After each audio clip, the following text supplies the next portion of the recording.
On the streets of many American cities, it is clear this is a country on war footing based upon the increased and very visible security that we've seen in many spots today. Dan Abrams, NBC News chief legal correspondent, is here with more on the Homeland Security situation. Dan? Well, Lester, so far all calm on the home front. So far so good, but there are a number of stories we are following in connection with home front security and the war on terror.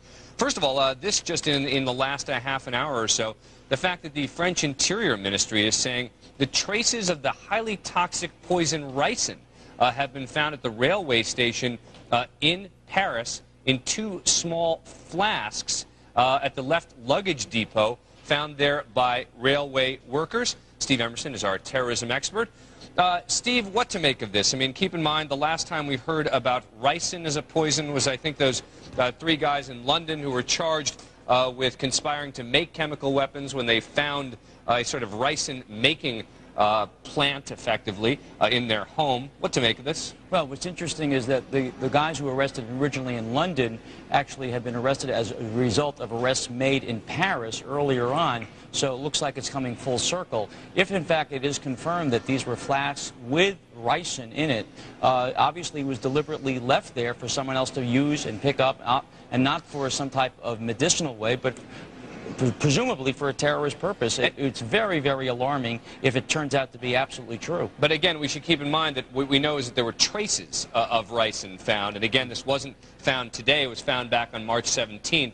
But ricin, while very poisonous, is difficult to use as a weapon of mass destruction, is it not? Yeah, well, you can't really disperse it, and it depends upon actual contamination, and you have to have exposure to it directly, and even then, if you get treated immediately, you can take care of it. So it's not like something where you can just spread it around in an aerosol can or use some type of crop duster. It really does not have that capability of being widely diffused like that. I think the most well-known case of using ricin as a poison was a Bulgarian dissident who was killed with a specially formulated umbrella, which was used to inject his leg with ricin. All right, let's talk about another big issue in the war on terror, the fact that the FBI issuing a worldwide alert today for a man, at least one of his names, Adnan Shukrijumah.